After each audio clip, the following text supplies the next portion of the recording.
And you know, for Jacob, this behavior just continued. This pattern of behavior just continued on in his life. And you know, he got to a point where his brother was angry with him, and he really just kind of kept far from his brother. Another opportunity came where his father Isaac was about to die, and I don't know if you guys know the story, but you know, Jacob took another opportunity to trick his family. He went in and he dressed himself up in you know, animal clothing, and gave himself the appearance of Esau, who was very hairy. He also you know, was able to kind of put on his clothes, and his father was very ill at the time, so he manipulated his father into giving over his blessing that was supposed to go to the older brother Esau. And you know, as this happens, you know, Esau at this point, I mean, he's been tricked twice. Now he's really pissed, and he's after him, and so Jacob's got to leave. And isn't that just like us, guys? We have this behavior that we just continue to walk out through our lives, and then when something's not working, we just go on to the next thing, or maybe we run from it. You know, so here's Jacob. He's you know, off, and he's still, you know, kind of under the impression that God's with him, you know, and he is. But you know, Jacob is just continuing this behavior, and I look at my own life and I see this behavior in my life that just continued to build, and to think that I was this person and that nothing was going to change. So here's Jacob. He's been 7 years. He's got a couple wives now. He's God's blessed him through all this, and you know, Jacob is gets a calling from an angel and says, you need to go back. You need to go back to your homeland. This is where I'm going to bless you and to make your numbers increase. So, you know, Jacob, in his mind, he's reverting back to his old behavior. So he's thinking to himself, well, what am I going to do? I've got to win my brother over. He wants to kill me. So he sends all these gifts ahead of him. You know, he sends all this cattle. He sends all this jewelry. He sends all these things, hoping this type of behavior will convince his brother, you know, that you know, that he loves him. And in a sense, he's just using this behavior to pacify this insecurity in himself. So he gets to this place, and you know, he's getting ready to leave, and you know, the kind of guy Jacob is, he sends his family before him. You know, I guess he's concerned about the possibility of getting killed, so he figures maybe if they're going to do it, they'll take his family out first. And he's alone. And here's God. He sends a man down, and they don't really explain who this man is, but let's just say that this man is God. And this man, I'm just going to stop paraphrasing for a minute and just read straight from the Bible here. It says, that night Jacob got up and took his new wives, his 2 maidservants, and his 11 sons, and crossed the ford of the Jabbok. After he sent them across the stream, he sent over all his possessions.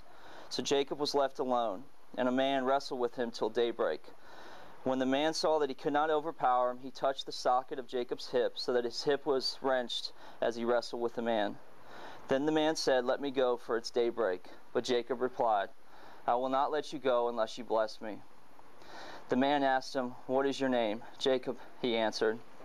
Then the man said, your name will no longer be Jacob, but Israel, because you have struggled with God and with men and have overcome. You know, guys, as I read this, and it took me a while to really get this, how often have we wrestled with God and with all the junk that we bring? All the behaviors that have defined us over the years, God has been wrestling with us. And you know, in this moment where, you know, God actually loses this battle, or he says this man, but I'm guessing it's God or an angel of God, and he just relents, and Jacob overpowers him. And how many times have you overpowered God's calling to you?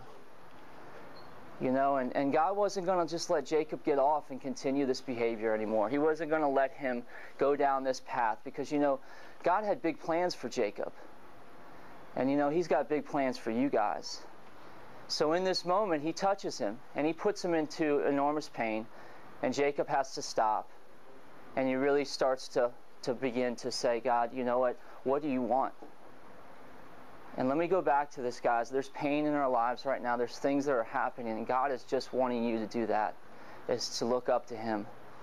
Because I believe pain is an invitation from God.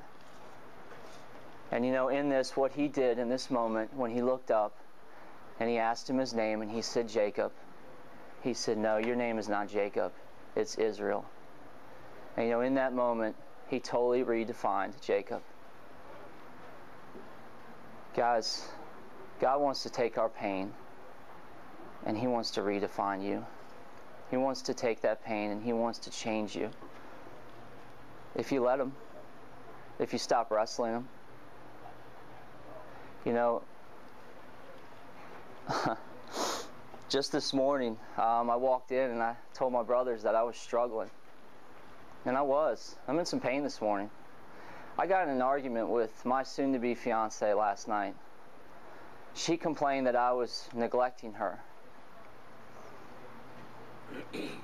I was quick to defend. I was quick to call her out for things. I didn't listen. I didn't listen to her. I didn't listen to God. Guys, I'm in pain this morning because I hurt her.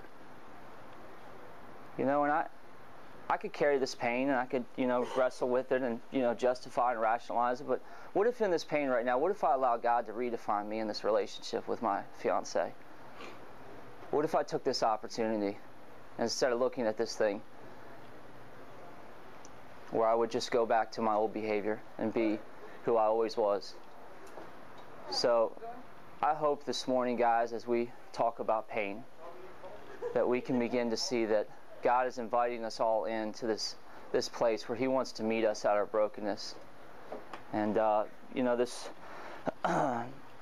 this idea of admitting it is the first thing.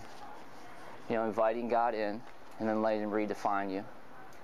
So questions today, guys, is what's the pain in your life right now? If you're not experiencing pain right now, talk about a time when you were in pain and what God taught you through that pain. You know, guys, some of you guys are here for the first time. Some of you guys are still wrestling. Some of you guys don't even know who you're wrestling with. But I can tell you right now that God is here, he is present, and he wants to redefine you. And if you have not met God, if you've not taken him up on his invitation, I can tell you what he wants to do. He wants you to leave here today redefined. He wants you to be named things like forgiven, saved, loved. That's what he wants to call you today. That's what he wants others to see in you today. So if you have not experienced that today, take time today to talk about your pain and invite God into it, because those are the words he wants to use for you today. The other part of the question, guys, is something that I think has been huge for my walk. You know, a lot of times when there's pain, we want to go inward. And we want to take our pain and we want it to define us. We want to do the woe is me. But you know, God has been clear to me. He said, Joe, I'll take care of your pain. I'll redefine you. You focus on others. So today, guys, I want you to talk about others who are in pain around you. They may not be in this room today, but talk about somebody in your life that's in pain and talk about how you can reach out to them this week and help them understand that pain is an invitation. So guys, man, we don't have time for all that religious junk. So keep it real at your tables. 1, 2, 3, go.